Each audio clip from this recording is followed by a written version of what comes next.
लोकसभा की लड़ाई का काउंटडाउन शुरू हो चुका है। बूथ तैयार है, ईवीएम मशीन तैयार है। 19 अप्रैल को पहले चरण की वोटिंग के लिए जनता भी तैयार है। पहले चरण में यूपी की 8 लोकसभा सीटों पर वोटिंग है। ऐसे में प्रियंका गांधी ने आज सहारनपुर में तगड़ा रोड शो किया। कांग्रेस के उम्मीदवार इमरान मसूद के लिए वोट मांगे तो राहुल गांधी ने कहा कि बीजेपी 150 सीट से ज्यादा नहीं जीत पाएगी। अखिलेश यादव ने दावा किया है कि गाजियाबाद से गाजीपुर तक बीजेपी का सफाया होगा, लेकिन बीजेपी एक ही बात कह रही है, अब की बार यूपी में 80 की 80 सीटें जीतेंगे।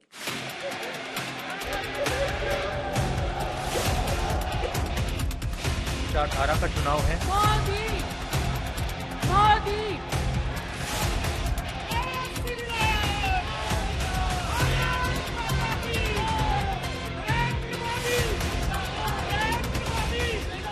बस शुरू ही होने वाला है 18वीं लोकसभा का चुनाव। 19 अप्रैल को पहले चरण की वोटिंग का टाइम आ ही गया है। बीजेपी और एनडीए से लेकर कांग्रेस और इंडिया गठबंधन ने अपने अपने उम्मीदवारों को जिताने के लिए पूरी ताकत झोंक दी है। पहले चरण की 102 लोकसभा सीटों के लिए प्रचार थम चुका है। 4 जून बीजेपी को मुझे लग रहा था 15-20 दिन पहले 180 तक जाएंगे, अब मुझे लग रहा है 150 तक जाएंगे। कांग्रेस सपा बसपा ये सब एक ही थैले के चट्टे बट्टे हैं, ये वोटों के सौदागर हैं। जो 14 में आए थे वो 24 में चले जाएंगे। बहुआ और बुआ जी, सबका संकट एक है, आएगा तो मोदी की चौकी नियत। लोकसभा के इस चुनाव में यूपी की बड़ी अहमियत है और 80 सीटों की इस लड़ाई में और पहले चरण में यूपी की 80 सीटों में से 8 सीटों पर वोटिंग 19 अप्रैल को होने जा रही है। सहारनपुर, कैराना, मुजफ्फरनगर, बिजनौर, नगीना, मुरादाबाद, रामपुर और पीलीभीत लोकसभा सीट पर 19 अप्रैल को वोट डाले जाएंगे। पहले बीजेपी ने इन 8 सीटों के लिए बिसात बिछाई। पीएम मोदी ने मेरठ से लेकर सहारनपुर तक रैलियां की। सीएम योगी ने भी इन 8 सीटों के लिए धुआंधार प्रचार किया।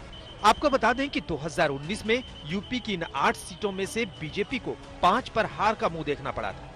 अब एक बार फिर से पश्चिमी यूपी में बीजेपी को मात देने के लिए इंडिया गठबंधन उतरा है और सहारनपुर में कांग्रेस उम्मीदवार इमरान मसूद के लिए प्रियंका गांधी ने तगड़ा रोड शो किया और उनके लिए वोट मांगे। इस दौरान प्रियंका गांधी ने जनता के मुद्दों को लेकर सीधे पीएम मोदी पर जोरदार प्रहार किया।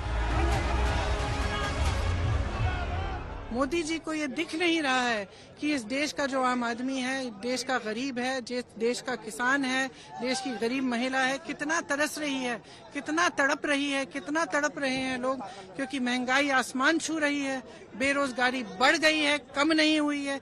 और मुझे ताज्जुब होता है कि 10 सालों के लिए सरकार में रहे हैं, इनके पास इतनी सत्ता है, अपार सत्ता है। अपने मुंह मियां मिट्ठू कहते हैं कि इस देश, पूरी दुनिया में सबसे बड़े मोदी जी हैं, भाजपा के नेता कहते हैं। ठीक है, मोदी जी के पास इतनी सत्ता है, अपार सत्ता है, तो अगर इतनी सत्ता है तो 10 सालों में रोजगार क्यों नहीं बढ़ाए, महंगाई क्यों नहीं घटाई? इतनी सत्ता है तो देश की भलाई का काम क्यों नहीं किया? मतलब जो जन जन की भलाई का काम है वो क्यों नहीं किया? पर उल्टा आप पर बोला जाता है, कांग्रेस पर प्रधानमंत्री ने अपने इंटरव्यू में बोला कि कांग्रेस विकृत हो गई है। जो सनातन धर्म को गाली देते हैं उनके साथ इंदिरा गांधी रुद्राक्ष पहनती थी, उन्होंने ये भी जिक्र किया। रुद्राक्ष मैं इंदिरा जी का पहनती हूँ, ठीक है, लेकिन मैं पूछना चाहती हूँ, उनसे पूछना चाहती हूँ कि किसने गाली दी है सनातन धर्म को कांग्रेस पार्टी में? किसने गाली दी है? बिल्कुल नहीं, गलत बात है। और ये देखिए, चाहे हमारी परिवार के बारे में, चाहे हमारी पार्टी के बारे में, हमेशा इनका यही आक्रमण होता है और झूठा है। चाहे इन्होंने हमारी देशभक्ति पर आक्रमण किया, हमारे परिवार के सदस्य शहीद हुए हैं, इसका क्या मतलब है? आपको बता दें कि इस बार चुनावी समीकरण अलग है। पश्चिमी यूपी की मजबूत पार्टी आरएलडी बीजेपी के साथ है, तो कांग्रेस और समाजवादी पार्टी ने यूपी में गठबंधन किया है। और अखिलेश यादव दावा कर रहे हैं कि अब की बार गाजियाबाद से लेकर गाजीपुर तक बीजेपी का सफाया हो जाएगा। भारतीय जनता पार्टी को गाजियाबाद से लेकर के गाजीपुर तक इंडिया गठबंधन सफाया करने का काम करेगा। आज किसान दुखी है, तमाम जो वादे किए थे, भारतीय जनता पार्टी की हर बात झूठी निकली। जो इनका नैतिकता का बुलबुला था वो भी टूट गया। इलेक्टोरल बॉन्ड ने इनका बैंड बजा दिया। भारतीय जनता पार्टी सभी भ्रष्टाचारियों का गोदाम बन गई। पहला तो मैं पूछना चाहता हूं, आपको उत्तर प्रदेश की सीमा गाजियाबाद से गाजीपुर तक ही क्यों नजर आई? गौतम बुद्ध नगर से भगवान गौतम बुद्ध की परिनिर्माण स्थली कुशीनगर तक क्यों नहीं नजर आई? मगर लगता है शायद गाजियाबाद और गाजीपुर वर्ड बोलते समय आपके मन में कोई दूसरा भाव रहता होगा। तो ये दोनों लोगों के मन में जो भावना है वो सभी समझ सकते हैं। आज गाजियाबाद में इंडिया गठबंधन ने साझा प्रेस कॉन्फ्रेंस की। राहुल गांधी और अखिलेश यादव ने अगल बगल बैठकर सीधे पीएम मोदी पर अटैक किया। राहुल गांधी ने तो इस चुनाव में बीजेपी की सीटों की भी भविष्यवाणी कर दी। ये चुनाव विचारधारा का चुनाव है। एक तरफ आरएसएस और बीजेपी जो संविधान है, लोकतांत्रिक सिस्टम है, उसको खत्म करने की कोशिश कर रही है। सबसे बड़ा बेरोजगारी, दूसरे नंबर पर महंगाई, भागीदारी।